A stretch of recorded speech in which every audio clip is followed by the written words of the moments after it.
Hello traders and welcome to another video review. Today is Tuesday, September 2nd, 2025. Let's take a look at the Forex economic calendar for today. Overnight session was quite light in data release. We got some data from Australia like current account, and we got a 10-year GB auction from the Japan. So that's about it. We are waiting for the data from the Eurozone, the most important data for today, CPI and core CPI. Both of these data are scheduled for release at 11 o'clock, and the market participants expect the CPI to increase from 2% to 2.1 on the quarterly measure, and from decrease from 2.3 to 2.2 on the weekly measure. ECB Elderson will give a speech at 1:30. And then we have the data from the US in form of the manufacturing PMI. So what we have here is ISM manufacturing PMI, manufacturing employment, and manufacturing prices. All of this data are scheduled for release at 4 o'clock. Together with this data release, we have the German Buba president Nagel to give a speech. Then 1 hour later, we got the global daily trade price index at 5 o'clock. At 7 o'clock, Atlanta Fed GDP now, and at 8 o'clock, we got US President Donald Trump to give a speech. So it looks like a quite busy day for today. Nevertheless, it's not that busy whatsoever. So without any further ado, let's switch to the charts. We start with euro dollar.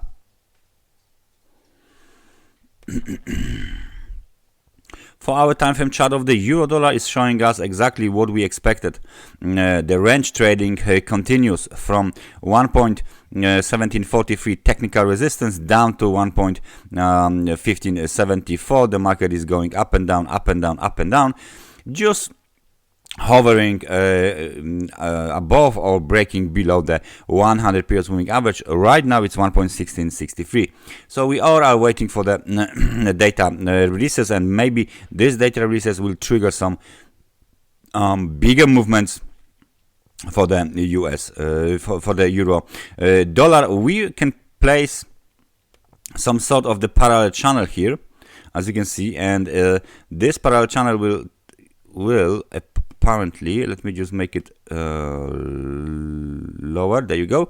This parallel channel will eventually be looking something like this. So the market keeps trading inside of this channel, and because of that, right now we got the lower half of this channel, and because of that, it still can be considered as generally bearish market. British pound is right now moving lower from the 1.3545 swing high after the breakout higher, but this breakout was like how much? Yeah, 3 pips. So you see, not that much whatsoever. We are just moving lower towards this level here. However, we don't need this line here because the market doesn't respect this technical support. The other level that we should place here instead of that is obviously the last local low, 1.3445. Otherwise, as long as we stay above this trend line and above the 100 periods moving average, the outlook is a little bit bullish because we keep doing the higher lows. However, just as the euro dollar, this market doesn't go anywhere these days. It's positioning itself for the news release. So it all depends what kind of the news will be released, if they will support the bullish case and move higher, or if they will support the bearish case. Obviously, any breakout below the trend line is immediately bearish and adds more to the bearish side and bearish scenario. All of these technical supports are here to help us a little bit to gauge the range of the eventual slide. On the other hand, we are still waiting for the breakout above 1.3593, which is the technical resistance because of the swing high.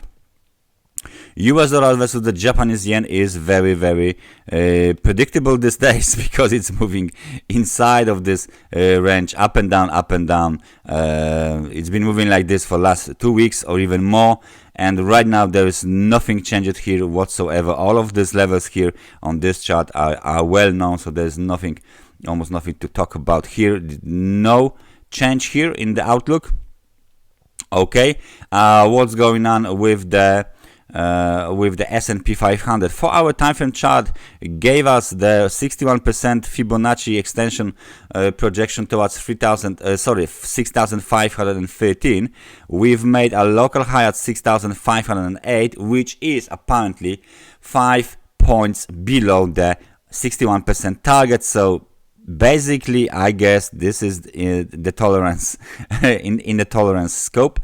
Nevertheless, we need to place a line here on this level, 6,508, and this is the local swing high, and the technical resistance. We went down towards the 6,441, and we almost hit the 100 periods moving average in order to test it. Momentum wise, we are just below the level of 50.